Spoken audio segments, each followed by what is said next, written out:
2022년 우리의 슬로건은 예배로 회복하는 하이 청년부입니다. 지난주 우리는 회복의 두 번째 주제로 권위에 대해서 나누었습니다. 네, 권력과 권위를 구분을 했죠. 권력은 자기가 가진 힘으로 자기의 생각과 복종을 강요하는 사람들이었습니다. 그래서 권력 주변에는 공포와 두려움으로 그 사람이 볼 때만 잘하려는 위선자들이 생긴다고 말씀을 드렸죠. 그런데 권위는 상대가 더 나은 존재가 되도록 돕고 그 도움을 요청할 때까지 기다려주는 게 권위라고 이야기를 했습니다. 예수님은 그 사람이 더 나은 사람이 되지 못하게 막고 있는 귀신을 꾸짖어서 쫓아내시고 죄인들이 요청을 할 때까지 기다리셨던 권위 있는 분이셨습니다.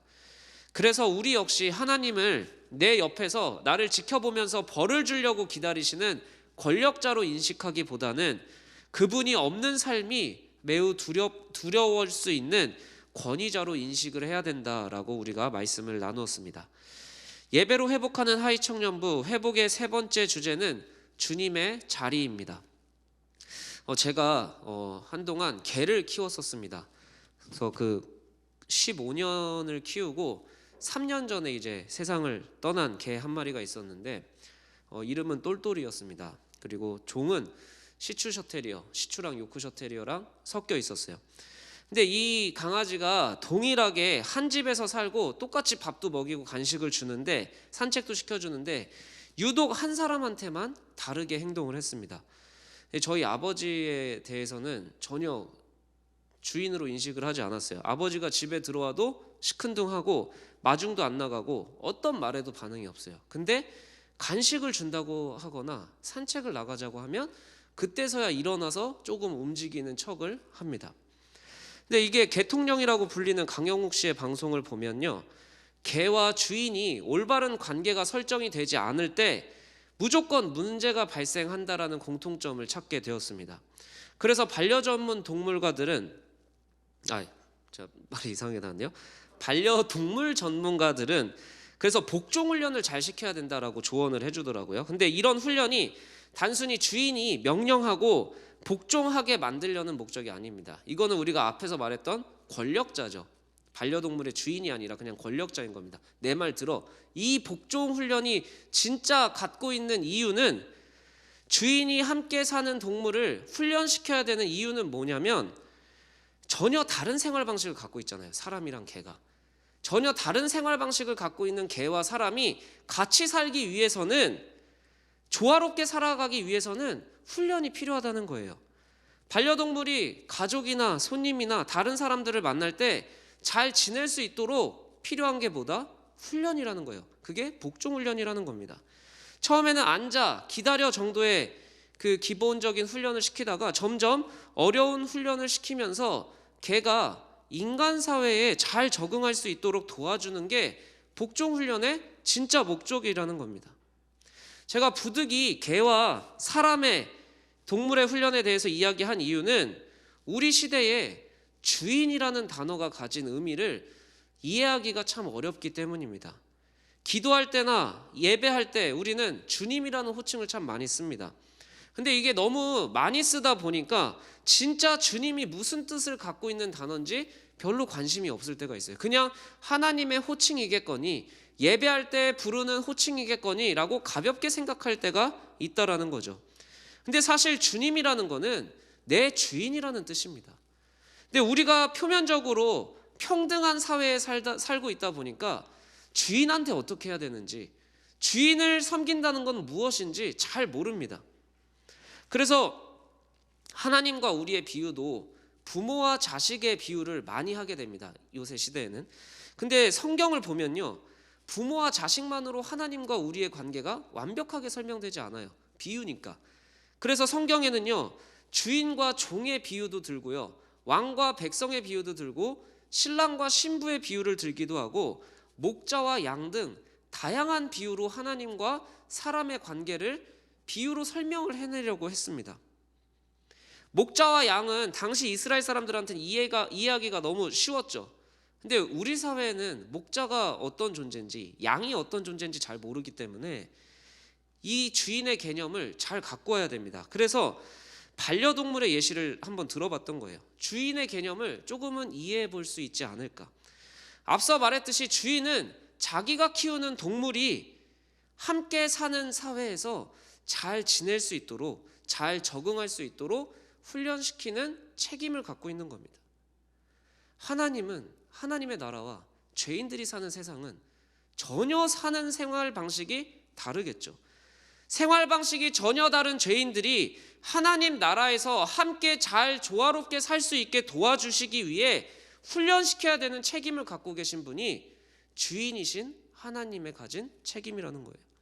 우리가 익숙한 생활 방식대로 살게 두시는 분이 아니라 하나님 나라에서 여러분이 이야기하는 그 천국에서 잘 살 수 있도록 훈련시키고 알려주시는 게 주인인 하나님이 갖고 있는 책임이라는 겁니다. 우리 마음대로 살면 그곳은 천국이 아니라 인간이 사는, 죄인이 사는 세상이겠죠. 개들이 주인의 훈련에 따르지 않고 자기들 마음대로 사는 건 애완견이 아니라 들개겠죠.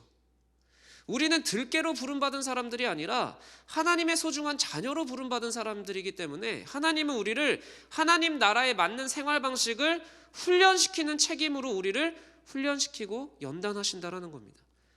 그렇게 우리도 그 주인의 말을 듣고 따라야지만 조화로운 삶, 하나님과 함께하는 삶을 살아낼 수 있다라는 뜻이 되겠죠. 저는 여러분이 이미 천국을 누리고 싶은 생각으로 이 자리에 모였다라고 생각을 합니다. 천국을 누리고 하나님과 동행하고 하나님이 나를 지켜주시고 나를 보호하시는 그 삶을 살고자 하는 열망으로 예배의 자리에 나왔다라고 생각을 해요. 그렇다면 오늘 하나님이 지켜주시는 삶은 어떻게 가능한지, 하나님이 나를 훈련시키셔서 나에게 진짜 보호하시고 책임져 주시고 인도하시고 이끄시는 삶은 어떻게 살아낼 수 있는지 가장 먼저 뭐가 회복이 돼야 된다? 주님, 하나님이 내 삶의 주인 되심이 회복되어야 된다라는 겁니다. 하나님을 내 삶의 주인의 자리로 회복하고자 다짐하고 결단하는 예배의 시간이 되길 주님의 이름으로 축복합니다. 한번 따라해 봅시다. 내가 주인일 때 맹인이 된다. 네, 오늘 읽은 말씀 첫 번째는 뭐라고 시작을 하냐면요, 맹인이 맹인을 인도할 수 있느냐? 인도할 수 없다. 둘 다 구덩이에 빠져버린다라고 하는 예수님이 말씀을 시작하십니다. 여러분 당연히 그렇겠죠. 맹인이 맹인을 인도하면 둘 다에게 치명타가 되겠죠. 누구 잘못일까요, 여러분? 맹인을 인도한 맹인이 잘못일까요? 맹인의 인도를 받은 맹인이 잘못일까요? 네, 둘 다 잘못이죠. 인도한 맹인은 자기가 바른 길로 인도할 수 있다고 착각을 한 잘못이 있고요. 따라간 맹인은 나를 인도하는 존재가 맹인인지 확인하지 않고 맹신한 잘못이 있겠죠.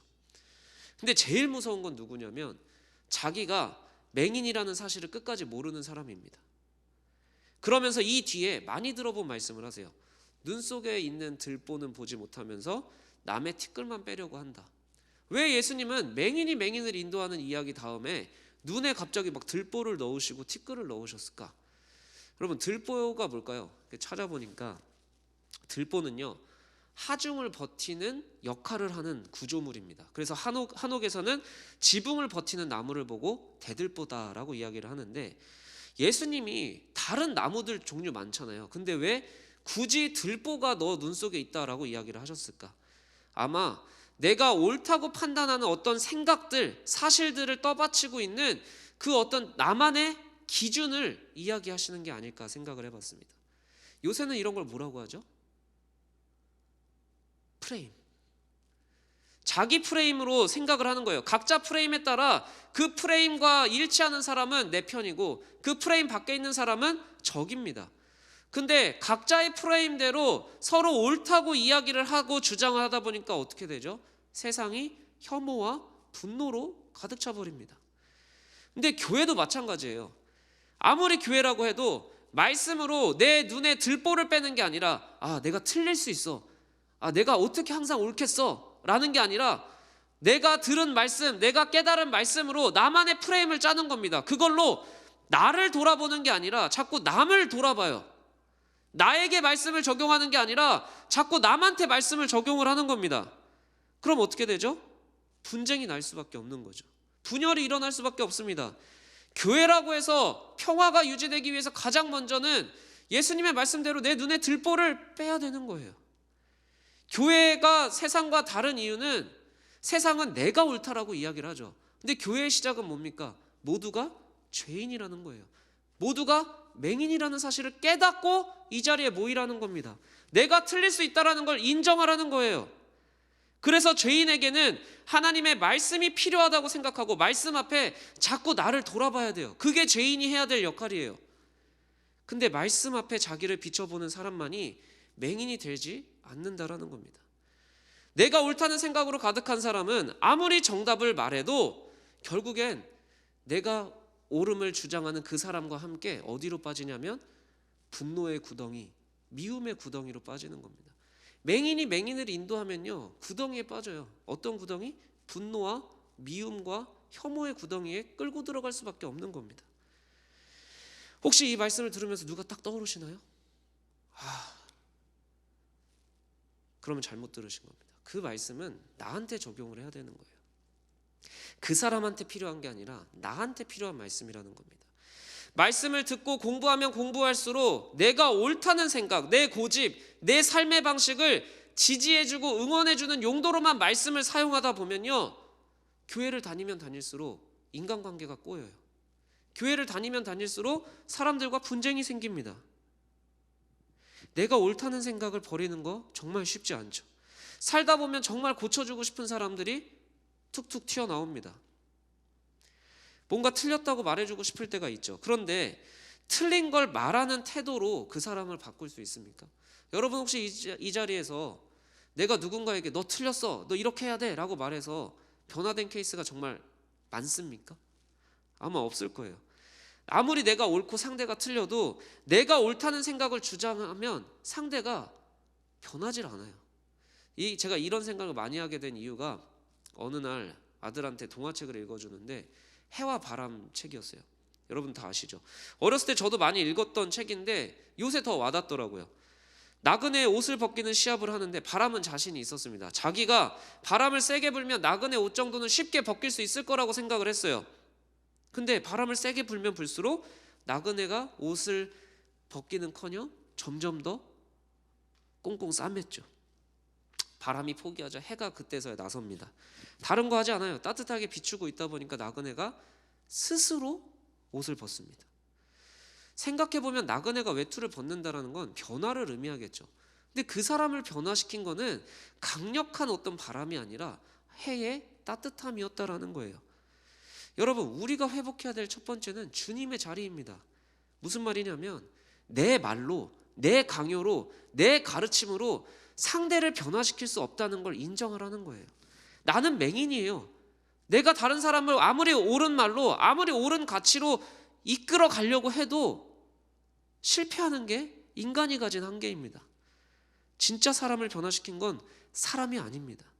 우리의 말로, 우리의 강요로 사람을 변화시키려고 하면 둘 다 깊은 감정의 구덩이에 빠질 뿐이에요. 부모와 자식 관계도 그렇지 않습니까? 부모가 일방적으로 내가 옳아라고 하면서 자녀를 끌고 가면 부모와 자녀가 분노의 구덩이에 빠져버리는 겁니다. 사람은 절대 사람을 변화시킬 수 없습니다. 그러나 성령은 반드시 변화시키십니다. 틀린 거 고쳐주고 싶은 사람이 있다면 우리에게 필요한 건 그에게 바람처럼 옳은 말을 쏟아내는 게 아니에요. 제가 한 가지 이야기를 들려드릴게요. 제가 어렸을 때 엄마가 너무 무서웠어요. 교육열이 너무 높으셔서 어머니의 말씀에 순종은 하면서도 엄마를 되게 무서워했습니다. 거짓말했을 때, 버릇없을 때 많이 혼도 났고 매도 많이 맞았어요. 근데 제가 되게 모범생이라 엄마의 말씀을 정말 잘 들었어요. 근데 그래도 엄마의 말씀이 강요처럼 들리고 계속 무서웠어요. 근데 엄마도 나름대로 아들이 이래야 된다, 아들이라면 마땅히 이래야 된다라는 기준과 생각이 있으셨겠죠. 프레임이 있으셨겠죠. 엄마의 들보가 있으셨겠죠. 근데 거기에 다다르지 못하니까 어떻게 해서든지 얘가 거기에 다다랐으면 하는 마음으로 혼내고 때리기도 하셨을 겁니다. 근데 이상하게 그럴수록 저 안에 있는 엄마에 대한 감정이나 관계가 안 좋아졌어요. 근데 그렇게 이상할수록, 그렇게 관계가 꼬일수록 점점 엄마하고 멀어지고 엄마가 불편하고 엄마가 무서웠는데 어느 날 어머니가 되게 작은 교회로 옮기셨습니다.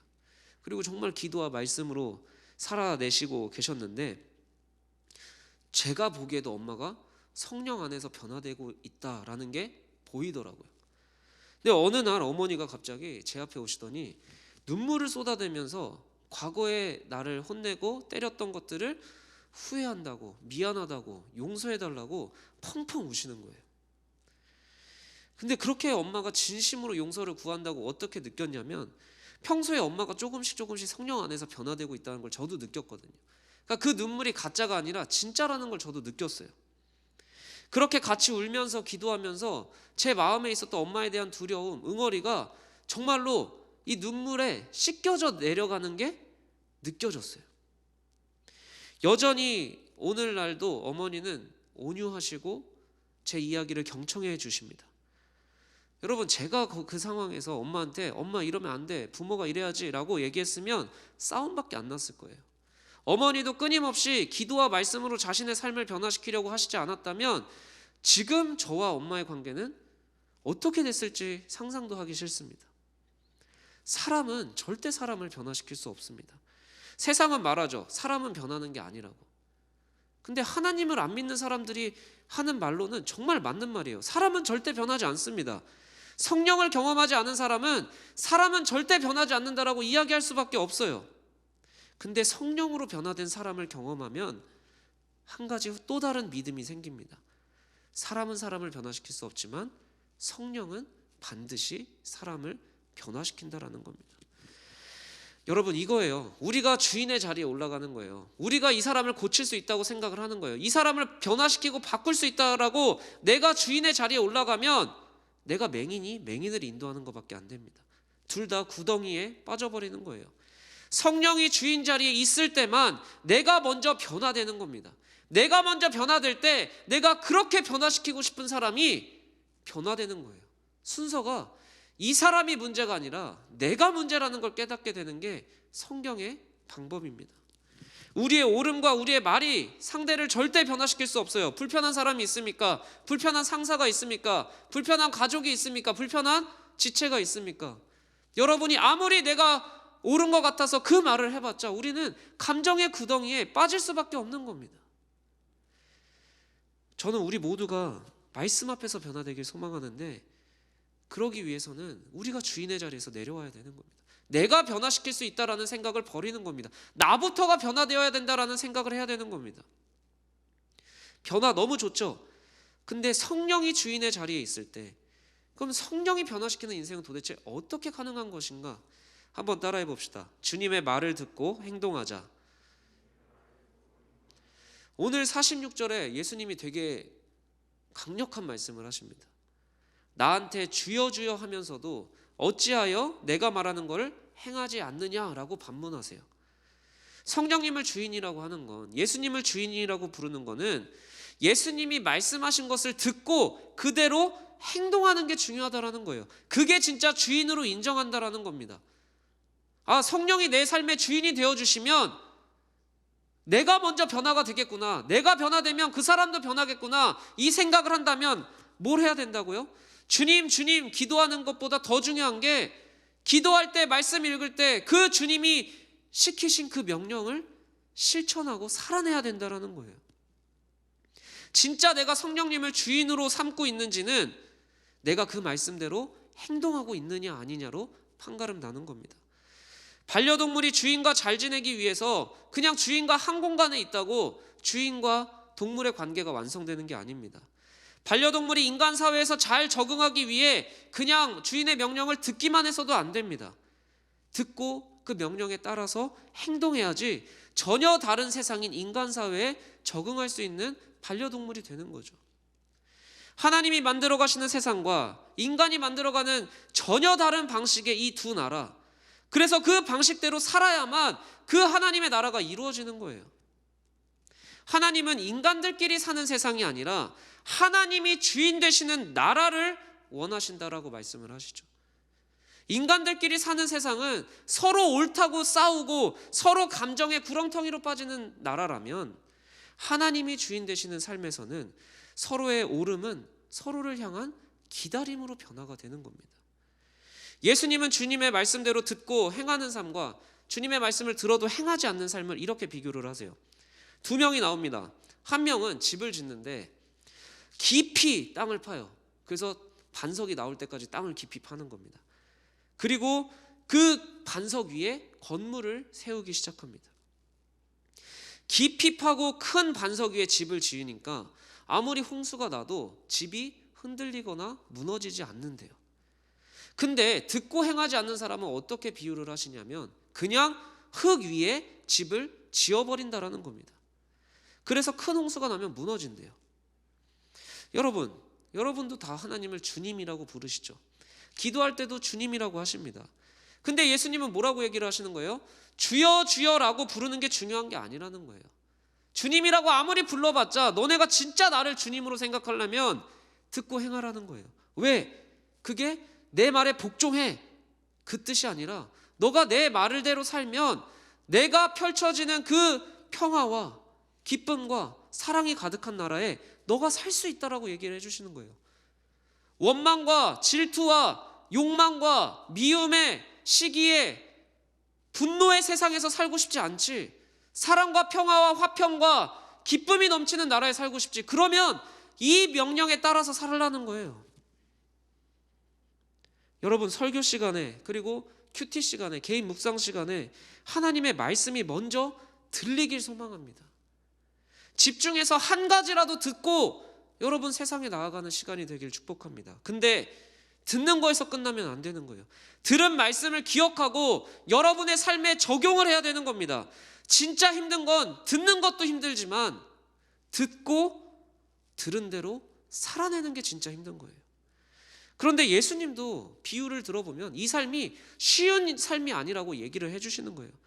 듣고 행하는 사람은 어떻게 하는 거라고요? 깊이 땅을 파는 노력을 해야 된다는 거예요. 반석을 찾아서 그 반석 위에 집을 세우는 애씀과 노력이 필요하다는 겁니다. 근데 듣고 행하지 않는 사람은 그냥 흙 위에 집을 지어도 된다라는 거예요. 여러분 생각을 해봅시다. 땅을 깊이 파서 돌에다가 기둥을 심는 게 편할까요? 아니면 흙 위에 집을 짓는 게 편할까요?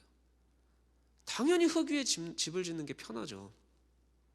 당연히 단단한 반석을 찾아서 그 땅을 파고 그 돌에다가 기둥을 심는 게 얼마나 힘들겠습니까? 흙 위에 그냥 집을 짓는 건 정말 편합니다. 예수님이 주인의 자리에 가시는 것, 예수님의 말씀에 내가 순종하고 사는 것, 쉬운 길이나 편한 길이 절대 아닙니다. 대신에 튼튼한 길, 대신에 무너지지 않는 길이라는 거예요. 튼튼하게 집을 지을수록 당연히 돈도 많이 들고요. 안 무너지게 지을수록 시간도 많이 들고 노력도 많이 들고 에너지도 많이 듭니다. 반석 위에 집을 짓는 것은 흙 위에 집을 짓는 것보다 몇 배나 힘들고 몇 배는 애를 써야 되고 몇 배의 시간을 투자해야 되는 겁니다. 예수님의 말씀대로 사는 삶은요, 훨씬 더 어려운 길이에요. 쉽지 않은 길이에요. 그렇다고 포기할 길이 아니에요. 왜냐하면 훨씬 더 튼튼한 집, 훨씬 더 넘어지지 않는 집, 훨씬 더 무너지지 않는 집이 되기 때문이에요. 예수님의 말씀을 듣고 살아간다고 해서 풍파가 없다고 말씀하시지 않습니다. 똑같이 탕류가 부딪힙니다. 홍수가 나요. 우리도 똑같이 홍수에 처하게 됩니다. 그러나 우리의 차이는 홍수가 없는 인생이 아니라 홍수를 견디는 인생이 된다라는 거예요. 근데 옆에서 자꾸 흙 위에 집을 짓는 사람들이 너무 많은 거죠. 편한 인생 살라고 이야기한 사람이 너무나 많은 거죠. 야, 말씀 듣고 위로만 받으면 되지. 예배 드리면 됐지. 이건 행동하기 빡세니까 제껴. 세상은 끊임없이 유혹하는 겁니다. 그냥 흙 위에 집을 지으라고, 그냥 듣는 걸로 됐다고, 주님이라고 부르짖으면 됐다고. 야, 이 정도만 해도 괜찮아. 이 정도 열심히 노력했잖아. 집 지었잖아. 잘했잖아. 안 넘어져. 괜찮아. 하나님 뭐하러 믿냐고. 그냥 자유롭게 너 하고 싶은 대로 살라고. 여러분, 이게 맹인이 맹인을 인도하는 것 아니겠습니까? 우리만 이런 게 아니에요. 우리만 큰 탕류가 몰아붙인 인생을 사는 게 아닙니다. 최초의 심판은 홍수로 일어났죠. 큰 홍수가 온다고 했을 때 노아는 그 말씀을 믿었습니다. 그리고 어떻게 했죠? 배를 지으라는 말씀에 순종했습니다. 그 인생이 편했을까요? 그 인생이 욕 안 먹는 인생이었을까요? 얼마나 조롱받고 얼마나 애를 써야 되고 얼마나 많은 돈이 들고 얼마나 많은 목재를 실어 날라야 됐겠습니까?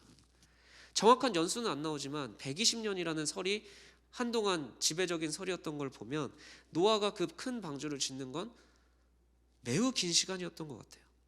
사람들은 그 시간 동안 노아뿐만 아니라 노아 가족을 조롱합니다. 비난합니다.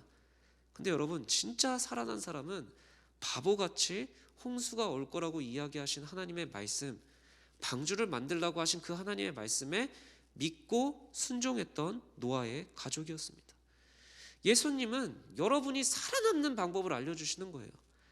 비가 안 오는 인생이 아니라, 홍수가 안 나는 인생을 가르쳐 주시는 것이 아니라, 모든 세상을 심판하는 그 큰 물에서도 넘어지지 않는 집, 그 탕류에서도 무너지지 않는 집을 지을 수 있는 방법을 알려주시는 겁니다. 여러분, 맨날 믿음이 흔들리고 삶의 고민 때문에 좌절하고 낭망하지 않습니까? 잘 살아왔다고 생각하면서도 마음이 확 무너질 때가 있지 않습니까?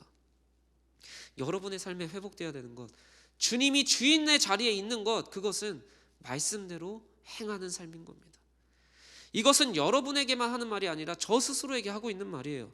왜냐하면 오늘 말씀 바로 앞에 어제 묵상해야 될 본문에 이런 말이 나옵니다.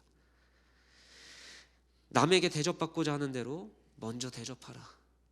너한테 잘하는 사람한테 잘하는 건 하나님 안 믿어도 누구나 할 수 있는 거다. 원수를 사랑하고 원수를 선대하라. 원수를 사랑하라는 말 도무지 행동하지 못하겠습니다. 제 안에 이 자존심이 허락을 안 하더라고요. 왜 내가 원수를 사랑해야 되지? 내가 왜 원수를 사랑해야 되지? 내가 왜 그 사람이 먼저 나한테 해야 되는데 왜 내가 꼭 먼저 해야 되지? 이런 억울함이 몰려올 때가 있습니다. 자존심이라는 게 없어지지가 않아요. 마땅히 사랑해야 되는 거를 알아요. 말씀에 순종해야지 압니다. 근데 이걸 살아내려고 하니까 너무 힘들더라고요. 땅을 깊이 파고 반석을 찾아야 되는데 너무 힘들더라고요. 집 짓는 것도 힘든데 땅을 파라고 하니까, 집 짓는 목재를 갖고 오는 것도 힘든데, 이 정도면 됐다고 하나님한테 이야기하고 싶은데 하나님은 자꾸 아니래요. 땅을 파래요. 돌을 찾으래요. 반석에 구멍을 뚫고 기둥을 세우래요. 대충 세우고 싶은데, 이 정도면 됐다고 하나님한테 격려받고 싶은데, 그 정도면 잘했다고 하나님한테 칭찬받고 싶은데 하나님은 아니래요. 자꾸 깊이 반석을 찾으래요. 그 정도로는 무너진다는 겁니다. 그 정도로는 너 믿음이 흔들린다는 겁니다. 그 정도로는 하나님의 심판을 이겨낼 수 없다라는 겁니다. 사랑이 안 되더라고요. 근데 인간관계 하나가 꼬이니까 다른 게 힘든 게 아니라 내가 힘들더라고요. 제가 살아온 인생이 무너지는 것 같이 느껴지더라고요. 근데도 순종이 잘 안 돼요. 여러분이 이 말씀을 듣고 살아내는 게 얼마나 힘들고 괴로울지 저도 너무나 공감이 됩니다. 하나님의 말씀을 듣는 것까지는 하겠는데 이 말씀을 듣고 행동하는 게 너무 힘들어요. 근데 이렇게 얘기하고 싶어요. 그래도 해보자고. 그래도 해봅시다. 여러분의 마음이 너무 이해됩니다. 저도 힘드니까, 저도 안 되니까. 그래도 주님이 주인 되시는 삶이라면 내 삶이 흔들리지 않는다고 분명히 약속하셨거든요. 땅을 깊이 파고 반석 위에 집을 세우면 분명히 안 무너진다고 예수님이 약속하셨거든요. 그래서 여러분한테 얘기합니다. 그래도 해봅시다. 조그만 거라도 해봅시다. 이번 한 주 사랑해봅시다. 이번 한 주 미워하지 말아봅시다. 이번 한 주 나한테 이렇게 했으면 하는 그 사람한테 그대로 먼저 대접해 봅시다. 부모님이 되었든 형제 자매가 되었든 교회 사람이 되었든 직장이 되었든 하루하루 순종해 봅시다. 실천해 봅시다. 예배로 회복하는 하이청년부, 이게 슬로건으로 끝나지 않기 위해서는, 진짜 여러분이 예배로 회복하기 위해서는 말씀을 가려서 적용해서는 안 됩니다. 이건 힘드니까, 이건 못 지키는 거니까. 아니요. 땅을 깊이 파고 반석 위에 집을 세워야 되는 겁니다. 훨씬 더 힘이 듭니다. 훨씬 더 돈도 많이 들고요, 시간도 많이 들고요, 애씀도 많이 듭니다. 그러나 예수님이 소개하시는 길은 절대 편하고 안락한 길이 아니라 무너지지 않는 길, 넘어지지 않는 길, 파괴되지 않는 집을 약속하시는 겁니다. 이 시간 함께 찬양하면 좋겠습니다. 오늘 함께 드릴 찬양은 삶의 예배라는 찬양입니다. 여러분, 우리가 드려야 되는 예배는 보여지는 예배가 아닙니다. 삶으로 고백해야 되는 예배입니다. 근데 듣는 것, 삶으로 고백하는 건 어떻게 해야 되겠습니까? 말씀대로 살아야 되는 겁니다. 오늘 마지막 가사가 이렇게 찬양합니다. 나의 모든 삶, 나의 모든 뜻, 말씀 앞에 순종하는 삶의 예배 드리기 원하네. 여러분, 이것이 찬양의 가사로 끝나지 않았으면 좋겠습니다. 여러분이 흔들리지 않는 삶이 되면 좋겠습니다. 여러분이 무너지지 않는 인생이 되면 좋겠습니다. 편한 길 말고, 쉬운 길 말고, 어려워도 힘들어도 무너지지 않는 방법, 하나님과 함께하는 삶의 그 방법, 그 하나님의 명령에 순종하길 결단하며 다짐하며 함께 찬양하며 나아가겠습니다.